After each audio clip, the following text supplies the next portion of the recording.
வந்து கார் துடைக்கிற வேலையில தான் இருக்காரு அப்படிங்கிறத பார்த்துட்டு மீனாவால சும்மா இருக்க முடியல.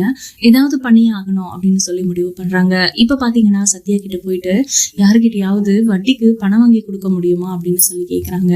அப்போ நம்ம சத்யா இருந்துட்டு, அக்கா சிட்டி கிட்ட மட்டும் தான் என்னால கேட்க முடியும், உனக்கு தான் அவனை பிடிக்கவே பிடிக்காதே அப்படின்னு சொல்றாங்க. அதெல்லாம் ஒண்ணும் இல்ல, வட்டிக்கு தானே கேட்கிறோம், கடனை தானே வாங்குறோம், கூடிய சீக்கிரம் நம்ம திருப்பிடலாம், தயவு செஞ்சு எனக்கு ஒரு 4 லட்ச ரூபாய் பணம் வாங்கி கொடு அப்படின்னு சொல்லி கேக்குறாங்க.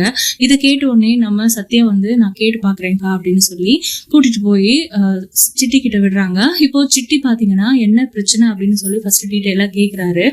நம்ம மீனா சொல்றாங்க, அவரோட காரு வித்துட்டாரு எங்க மாமனாரோட உடம்பு முடியாததுக்கு, அதுக்கப்புறம் பைனான்சியரும் அந்த காரை தூக்கிட்டு போயிட்டாங்க. இப்ப அவர் கார் இல்ல, ஒரு அபார்ட்மெண்ட்ல கார் துடைக்கிற வேலைக்கு போறாரு, அங்க வந்து ரொம்ப அவமானப்படுத்துறாங்க அப்படின்னு சொல்லி எல்லா விஷயங்களையும் சொல்லி ரொம்ப வருத்தப்பட்டு இருக்காங்க. அப்ப சிட்டி இருந்துட்டு, அக்கா எனக்கு தெரிஞ்ச ஒரு ஷோரூம்ல செகண்ட்ஸ்ல கார் விற்கிறாங்க, 5 லட்சம் 6 லட்சத்துல நல்ல கார் கிடைக்குது, ஒரு 10 லட்ச ரூபாய் கொடுத்தோம்னா நல்ல சூப்பரா ஃபர்ஸ்ட் குவாலிட்டியில கார் கிடைக்கும், நீங்க அது வாங்கிக்கோங்க அப்படிங்கிற மாதிரி சொல்றாங்க. இல்ல அது வந்து அப்படின்னு சொல்லிட்டு, இல்ல நான் வரேன்க்கா, அவர் வேண்டாம், அவர் வந்தா தானே மாமா கோவப்படுவாரு, தப்பா நினைப்பாரு, அதெல்லாம் ஒன்றும் பிரச்சனை இல்லை, நம்ம பாத்துக்கலாம் அப்படின்ற மாதிரி சொல்றாங்க.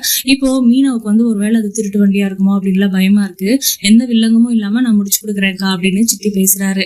இப்போ அதுக்கான பணத்தையும் முன் பணமா கொடுத்து, நீங்க வட்டியெல்லாம் கொடுக்க தேவையில்ல, முதல் பணத்தை மட்டும் எனக்கு கொடுத்தா போதும், அதுவும் உங்களால எப்ப முடியுதோ அப்ப கொடுங்கக்கா அப்படின்ற மாதிரி சொல்றாங்க.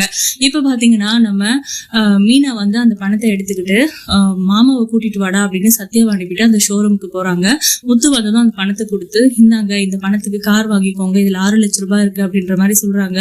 முத்துவுக்கு ஒண்ணுமே புரியல.